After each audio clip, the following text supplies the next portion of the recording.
Hello，大家好，我是半吨叔啊，我们好久不见了啊，睽违了1年多啊，1年应该有接近2个月的时间了啊，我们总算盼到我们来更新了，那大叔因为工作哈，这是大叔我的兴趣啊，因为工作的关系，所以就没有时间可以拍片，但是我没有离开这个行业啊，如果有关注我们脸书的都知道，我们还有持续在这个行业里面在当搅屎棍。啊，开玩笑的。来，我们趁着雨欣今年出啊，雨欣今年蛮炸的啊，你看出了17007、17047、17048，然后17049，然后再来还有13182跟13184啊，就是雨欣今年哦出了5款的旗舰。那我们今天要来猜的是歌王之王啊，就旗舰中的旗舰，17007。雨欣的这一款17007哈。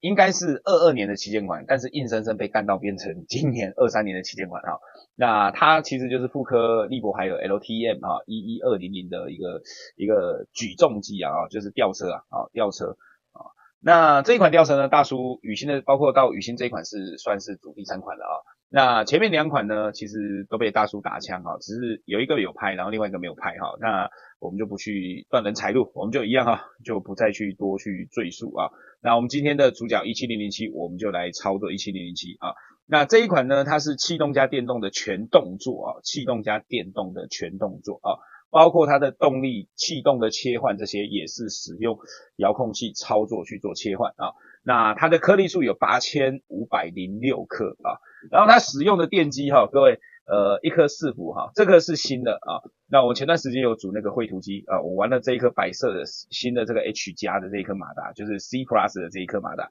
感觉玩起来状态还不错啊，还不错。但是实际用在工程上面到底是怎么样，我不知道啊，因为我玩的时候画图机它其实没什么负重啊，它没什么负重，它就是走那个行程啊。那这个也是我们一般常见在设备机器上面常说的，就是4伏。那这颗马达除了一般的马达之外呢，后面还有一个就是晶片。一个 IC 版一个 IC 版，它是去把讯号做回溯，去做距离的测试跟换算啊。那这次搭配的全部都是 H 加，就是 C Plus 这一个啊 ，C Plus 这一颗 H 加这一颗电池它是可以跟4节点共用的啊，它是一个插座上面有6个接点啊。那之后我们有机会我们再来介绍一下啊。那它变成它不能用遥控器，只能用手机的 App， 所以你们要去下载它的有一个雨欣积木吧，还是雨欣科技的 Plus， 就是有个加号的那一个啊。那整个呢，整个我看一下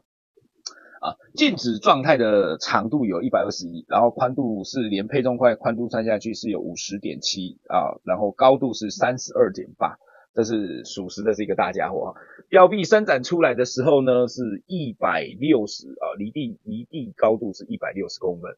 这个别说举起来光这样子翅膀展开我就真心觉得就是帅啊。不过呢这一次我们测试的重点就是新的这个 C Plus 这一颗电池，然后再来就是气动然后它里面有一个新的零件是气动切换的一个零件那个零部件，那我们会去测试整个，其实重点会放在上座上座的测试的状态是怎么样。那下座下座我会坦白说，因为目前还不知道它的动力状态是如何，可是按照原本车身这么重的状态底下行走的速度跟转弯的角度还有幅度，各位不要去想太多不要觉得说就是跑起来可以怎么样，我觉得很难，它可能着重在上座这个姿态但是不知道我说的是不是属实因为我组了这么多的吊车那我的心得是这样除非它下面这一个底盘里面配的那个 XL 可以配到6颗8颗就是分成前段中段后段，就是各2颗，可能那个状态会好一点。不过呢那就是确实会比较耗电也占空间那我们到时候整个组装完成之后，我们来做一个详细的测评就是详细的操作跟解说然后这一个我们现在目前就是得到的消息跟看到的这些姿态跟状态来说评价给的还不错但是是别人评不是我们评大家都知道我是一如既往的嘴巴臭舌头辣好就好，不好就不好不好我们还是要把它不好的地方说出来但是其实我对它蛮期待的，因为为什么？因为它在这一个从22年本来要上市到23年才上整整慢了1年的时间，听说内部给出的消息是因为针对几个新开发特殊的零件去做一个升级跟优化啊。那这几个零件有一个等一下会介绍的一个气动开关的气动马达控制的气动开关啊，另外一个就是H 加这一个东西啊，就是他们的 H 加这一颗电机啊，好像是因为这几个零部件，然后所以才延后整整的1年。希望开完箱之后不会让我们就是不会让我太堵，好不好啊？然后再来呢，这一支影片这一个款式我们会分上下集，上集主要我们还是着重在底盘整个的组装跟操作解说。然后下集我们就会放在上座，包括穿线这些啊，就是会跟大家讲一下啊。那在最后，如果2集拍不完，我还会出第3集，就是整个操作界面，因为它操作界面确实是比较复杂，因为它动作比较多，而且在手机里面可以直接完全是去做到一个操作的这个模式，这个状态啊。好了，我们不啰嗦，我们开始进入主题啊。前面呢，因为我把那个马达找出来哈，顺便看了一下说明书，2本2本啊。第一本说明书着重在下座跟吊臂的后面啊，第2本就是着重在上臂。这个贴纸啊，我要叫我小编来贴，好吧？看到这贴纸我就不想贴了啊。那个等这支影片上的时候，小编应该已经贴完了，啊。然后它的材料包我看看，好像有14包，是不是？对。材料包总共有14包啊，那不啰嗦了，直接开干啊，争取就是周6、周日2天的时间把它完成啊，希望可以完成。好了，不啰嗦，我们直接开干了啊。好，拆箱完第一件事情，各位先把电机找出来啊，所有的电机电池找出来啊，我们要先做一件事情啊。宇欣的这一款呢，它的 APP 是有更新的哈。那我们更新之前我们怎么操作？来给各位看一下哈。来找到这个宇欣这个 Plus 的一个点击进去之后进来了，对不对？进来了呢，先手动就是这边手动搜寻设备，搜寻到第一个就是17007，然后呢，我们先把电池给打开，3颗都一定要打开哈，因为你现在在那个17007的设备里面的时候，你3颗都要打开3颗都会呈现打开的状态。点击这一个点它点了进来之后呢，它就开始自动搜寻到第1颗连接，然后第2颗连接然后应该还会再连第3颗，还是一次连2颗对，还有一个第3颗连上全部连完之后呢，如果没有升级的因为我是重新下过的重新下过呢，它就是直接帮我做更新如果没有的话，你这边有一个方框各位你们如果是之前下载的，这里有个方框，点击进去设置，这里有一个我的现在是检查更新，然后你们的如果是之前已经先下载还没更新过的，它就会这里显示升级。显示升级的时候要怎么升级呢？这里点击升级升级的时候呢，开始跑了，这一个要按着长按6节点这一颗要长按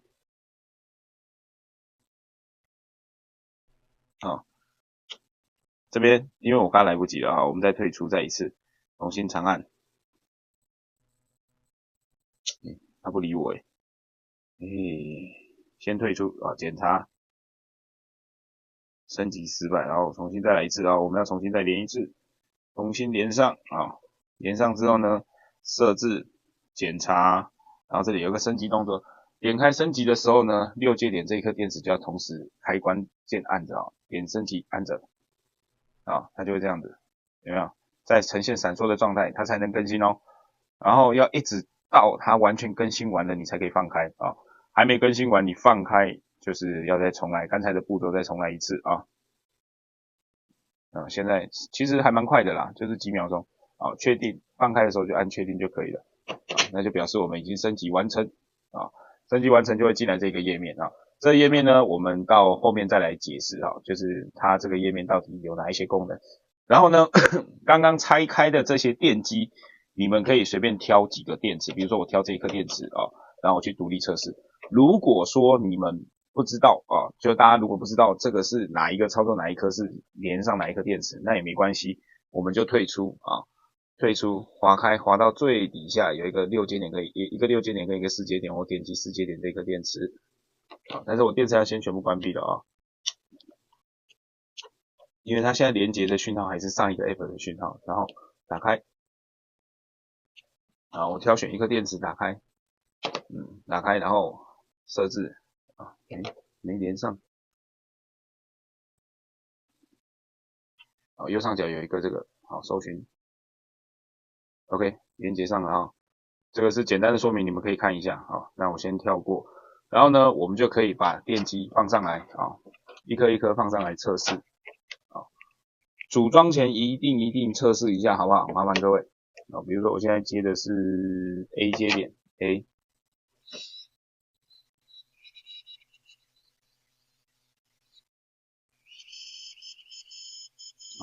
这是它的动作每一颗都把它测完，全部都把它测完，然后测完之后呢，我们才可以开始组装因为免得你等一下组上去，尤其这种超大的物件你组上去你没有测，等一下你弄了一半你就会很尴尬到时候如果电机不会动或者是哪里有问题，你要再拆，你会花很多的时间好了，然后还有一个非常也是重要的一个小东西。这一个呢，也是宇欣这一次新的宇欣这一次新的一个零件，它是靠伺服穿到这里面靠马达，不一定是伺服靠马达，给你们看一下靠马达穿到这个孔里面，然后去拨动它。你们拿到手的第一时间也是去测试一下因为这个零件呢，我们有遇到就是它拨不动，卡住拨不动我们这个先手拨，手拨可以，测试可以，没问题。拿一根十字轴穿过去然后呢，因为它的配置是给伺服马达用，我们伺服马达呢？我没有找到伺服马达，没事，我就拿刚才那一颗小 M 来试它应该是用伺服马达，你们一样用伺服马达伺服马达去穿你用这个小 M 测不准，但是我现在没有我就直接用这一颗小 M 测给你们看去测看看它拨不拨得动在这个状态底下拨不拨得动。我现在接的是第一接点给各位看抓不住不专业的测试但是可以告诉你们大概是怎么测你看它已经拨过来了，然后往另外一边有没有去用伺服它这一颗要用伺服马达去拨一下它90度测试一下，看是不是能拨动假设如果能拨动，就表示这一颗是好的，如果不能拨动的话，就赶快联系你的商家，请他再发一个因为这个好像前面就会用得上所以这一颗是属于宇欣新的，它也是全动作里面就是它是控制气阀的开关这几个步骤都很重要，一定要去测测完之后我们才开始进入正式的主题，好不好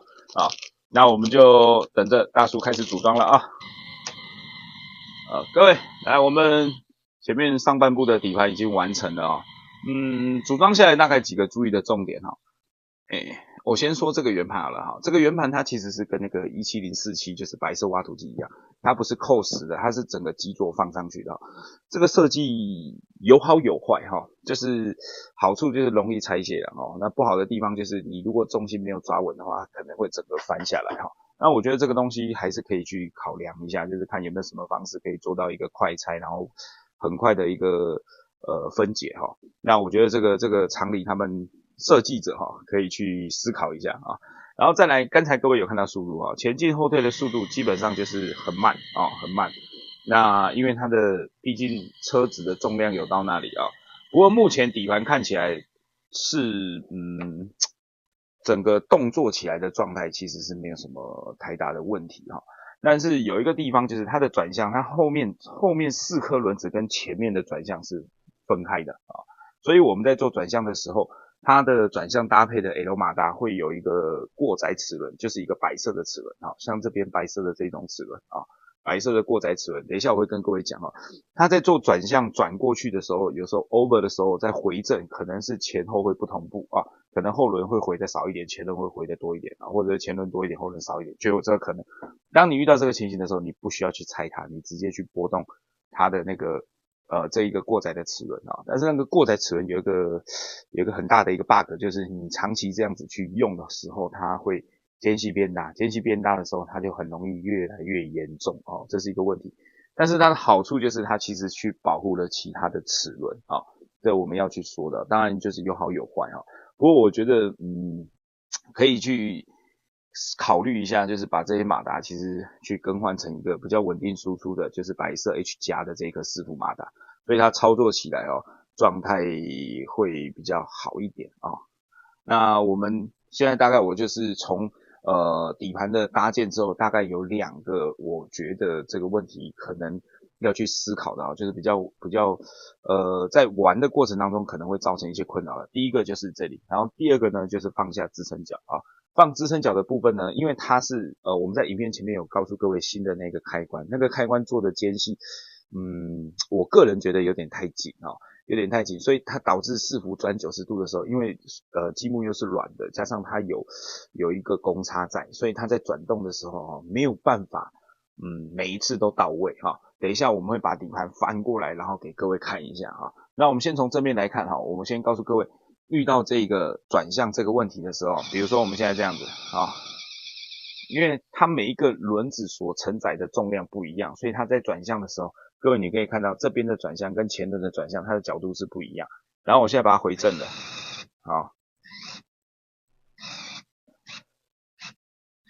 好，各位你看我前轮已经回正了，可是我后轮还没有后轮还没有。那我们要怎么去回正呢？来，我现在教各位各位可以看一下后轮在这种前面已经回正了后面没有办法回正的状态底下呢，这里有一颗白色的齿轮我们去转动它我们去转动它，它开始动作了它会慢慢的把它回正回来它就是一个超过负载的一个负载齿轮当然它转起来会有点困难了各位你们在转的时候，你们可以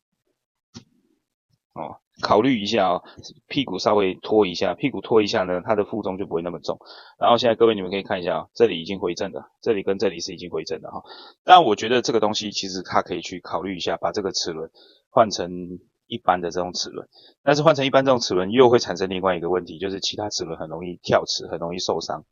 所以这个东西我个人是认为有好有坏。当然它可以利用遥控器的就是利用遥控器去做旋转动作的时候，反向转回来的时候去把它强制回正。但是强制回正的状态底下就是可能你要花比较久的时间那所以我觉得各位可以考虑一下，就是用手去转动用手去转动然后另外一个呢，就是我刚刚说的底盘这一个底盘这一个，那我们先来操作这个动作给各位看那这个呢，这个界面就是操作底盘的界面，然后这边呢有一个是撑开，一个是收合，然后我们现在点一下它就会自己撑开来撑到定位呢，它会自己完全停住给各位看一下因为这个是它这个地方跟后面那个地方，它是属于一个不是完全固定的模块不是完全固定的一个状态，所以它会感觉有点费力但是基本上还行我们操作起来还可以。然后再来就是伸展，往外伸展伸展的时候切记不要伸到最外面不要伸到最外面，差不多就好了，因为伸到最外面它会空转那我们现在看一下四只脚四只脚全部伸展了。再来呢，我们就是要打气，然后把它脚放下来了打气。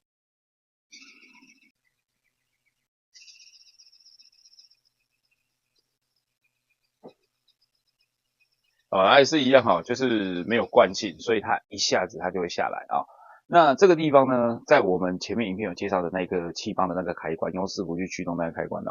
如果说没有动作的话，其实你可以来回多测试几次因为它那个确实那个开关有点紧那我们现在把它收起来其实从声音里面就可以听得出来从声音里面就可以听得出来，它现在打气是开关是有收还是没有收因为这东西我觉得啦它是可以真的去使用一颗一般马达，然后去驱动那个我们刚才看的那个白色的过载齿轮它可能效果会好一点那我们现在把它翻过来，然后给各位看一下就是到底大叔说的那个关节节点就是那个开关在哪里。这个后轮的支腿在支撑的时候，有时候它不会动作，不会动作是什么原因？我告诉各位我现在操作给各位看现在我们先把支腿降下来各位会发现说这个支腿好像是没有动作，对不对？其实它是在这个地方，就是前面大叔一开始给各位看的那个伺服马达那个位置它是没有办法，就是伺服马达拨动那个开关，它的力道不够就是变成力道不够呢，它就会拨不起来。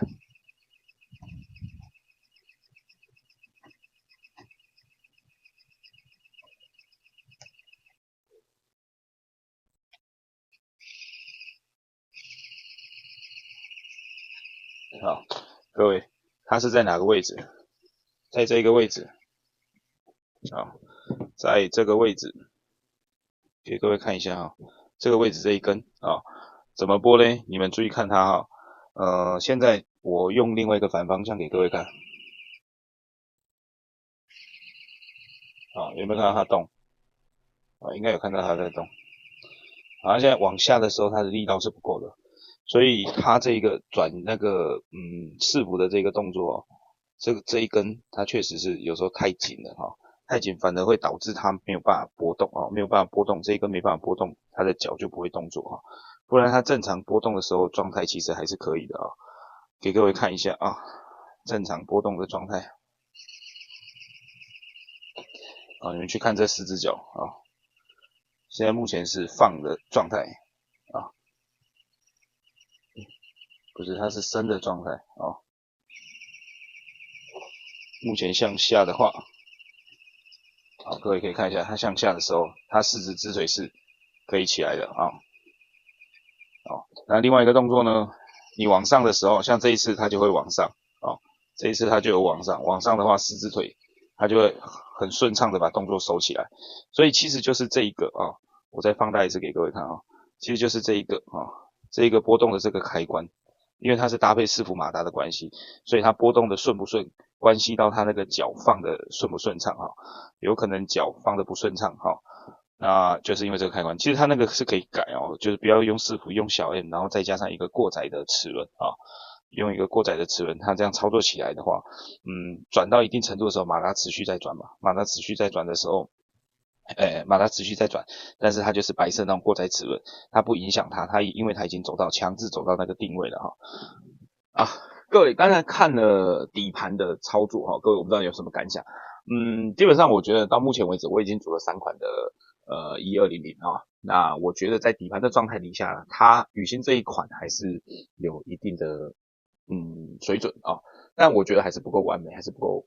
完整就刚刚我说的这2个，其实就是那个伺服的地方把它改成一个过载马达去驱动去带动它，然后另外一个呢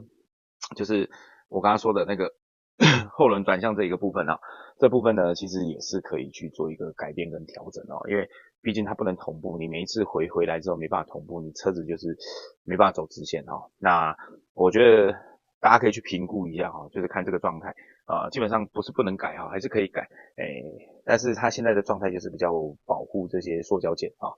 了，我们底盘部分这个礼拜结束了为什么？对，前面忘了跟大家说为什么在仓库播，因为我们但是我在工作室里面在煮那个上面吊臂的部分，所以整桌都是零件，所以也不方便在那边，没有地方也没有空间，所以我就直接在仓库这里如果没有看过我脸书直播的朋友，应该对这个地方是挺陌生的。那如果长期有在关注我们脸书，应该这个地方挺熟的啦那上桌的部分下周会完成，完成之后也是一样会把它分析拆解给各位看然后把它的缺点给说明出来